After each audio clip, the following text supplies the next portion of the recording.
Okay, thank you very much. I'm going to present the project that we are running in Madrid. It's called the Consul Project.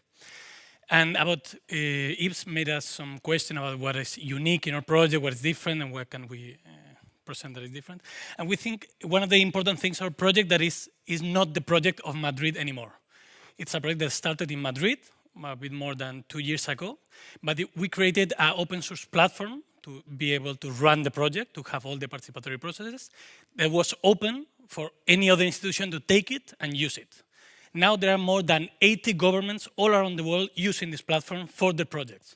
So there are cities like Madrid, but there are cities like Buenos Aires, like Turin. There are regional governments like Jalisco in Mexico. There are national governments now like Uruguay just using the platform. All the different institutions contribute to make a better platform to improve it.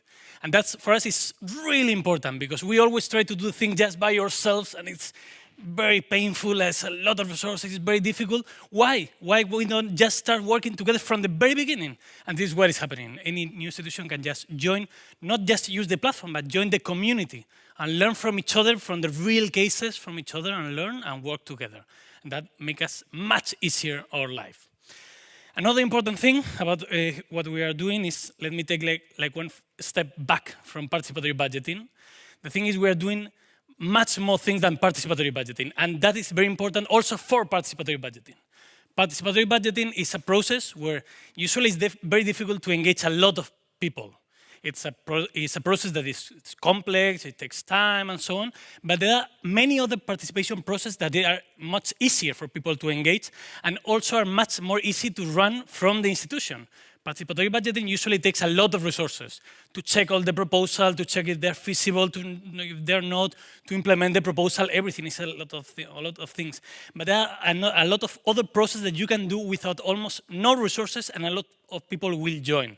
So very briefly, I'm going to show you just a very flash of other things that we are doing. Like, for example, we have space for debates where people can join and open debates about anything they are thinking on the city, the problems, the solution, and everything, and create communities between the citizens. We have citizen interviews. The politicians come to the platform and people can make questions and they can answer all these questions directly talk between the politicians, or the people in charge in the city council with the citizens.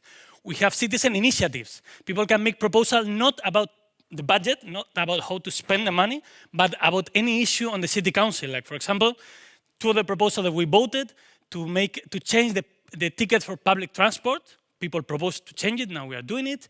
A plan for sustainability for the city, for the next 15 years, how to have a super clean, green city of Madrid. So it's about changing regulations, it's about changing how we do inside. Because also participatory budgeting is also a small part of the decision that we take in the city. It's usually the 3%, 5% of the total budget. But what happens with the rest of the budget? Citizens cannot take control of it. If we open more channels, people can start taking decisions that make much more engagement. All the new ordinances, all the new regulations that we have in the city are published in the platform, and people can comment on them before we approve them. People can talk, make debates, and then help us to change all these regulations. The redevelopments of the city, all the big developments like changing one of the main squares of the city, 12 squares around the city, the main road of the city, are done also through the platform. People can talk exactly how they imagine the squares, the roads, everything, all these kind of things. And of course, participatory budgeting.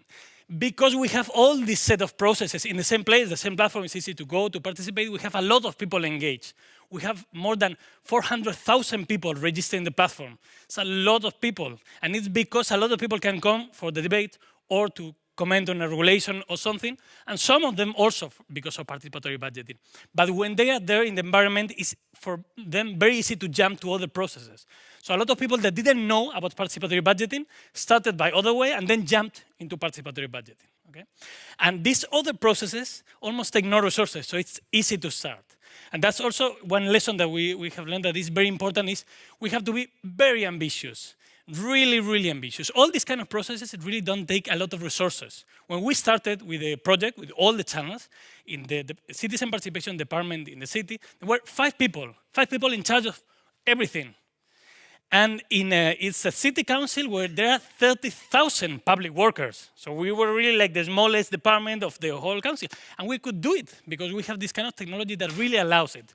If you start small with your participatory budgeting or with your process, it's probably that you will keep being very small, because also the people are going to participate when you're proposing them something important. So it doesn't matter if it's a big amount of money in participatory budgeting or many channels of participation or big decisions, but it's important to be ambitious in what you propose, because otherwise the people will not come to the processes, and then it will be very difficult to increase your process. So it's very important try not to start like with a prototype, with a very small thing, and imagine that will grow.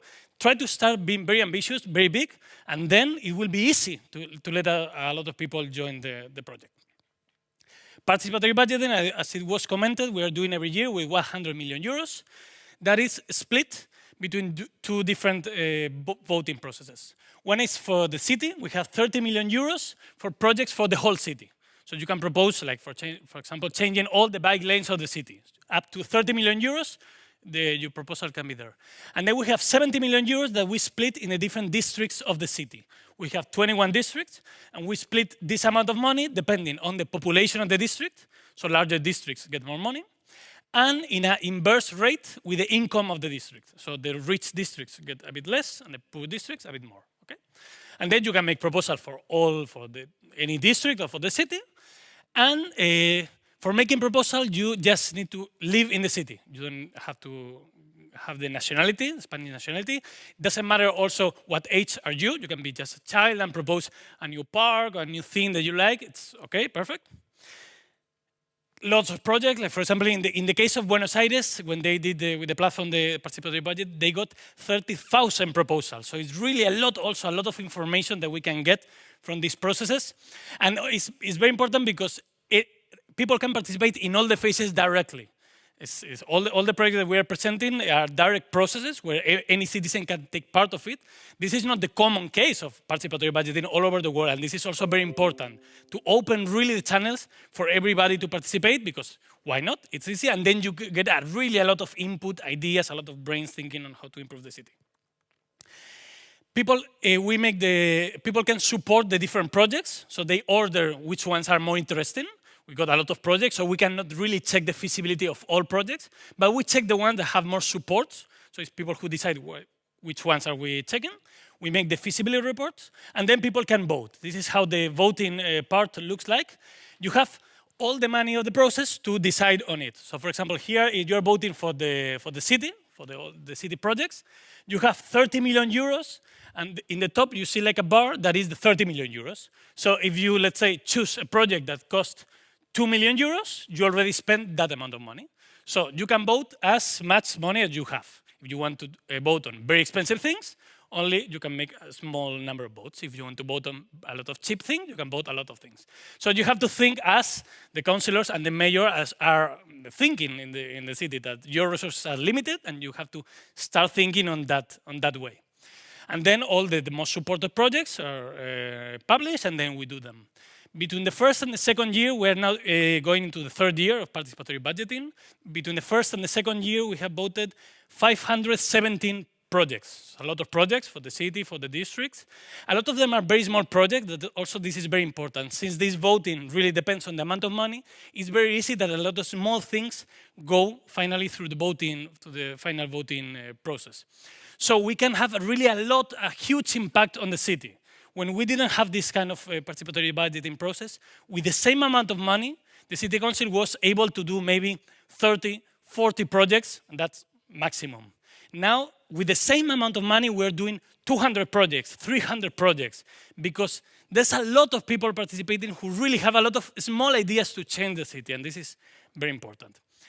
All the projects are published, and you can go inside in each one of the projects, and we publish exactly what is happening with the project. That is also very important. As it was explained, the implementation is very difficult. It takes a lot of time, and a lot of citizens don't understand why it takes so long, because they don't know really the complex bureaucracy inside the institutions. But we publish every time there is a change related with the project inside. So we have gone through the legal department, it's done already, or we have opened the contract phase or something. So even when it's nothing happening outside, people can see the things that are happening inside and understand that the process is ongoing and be relaxed with that. Implementation is one of the main challenges. This is very important, but it's not something we have to be traumatized, because this is a main challenge everywhere in the world. I mean, there is some level that you cannot do it. You have to be clear and humble about you can do it. People can choose a lot of things, but a lot of things cannot be done the first year.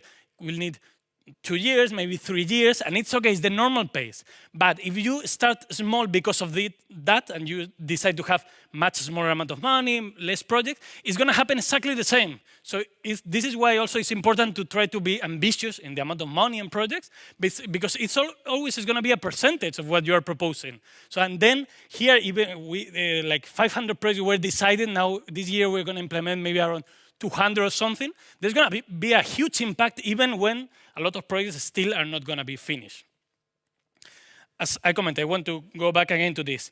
The important part of the project and we are learning is the community. We are not alone. We don't need to be alone with this. Any new institution, doesn't matter, it's a local institution, it's a regional, a national one, can join the project and be part of it and learn from each other. We have every year, once a year, we meet with people from all these governments to work together, to learn our experiences, how we do it better and so on, to improve the same platform. We still don't have any Swedish governments in the platform, but it's been right now translated by the people of Digidem. Actually, there's somebody here saying hello.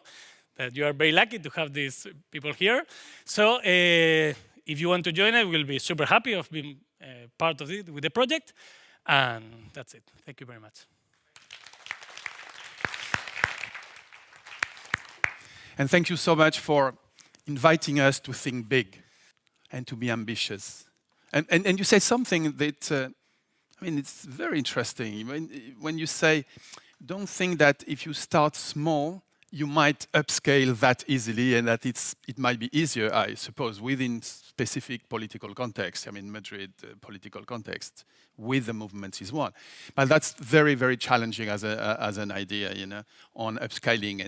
And it remembers me, want it or not, the beginning in Brazil and Latin America, where things were big. You see, Porto Alegre was spending per inhabitant 100 times what is being spent in most European cities on PB. So it was 100 times bigger. And things that we don't often remember, you know? And it was twice as much Madrid or Paris, even if you are the biggest, you know, twice as much. And sometimes it was 4 times as much as you have per inhabitant, despite the wealth. So they start big, and that's why probably they are still there, you know. So that's quite interesting aspect of it.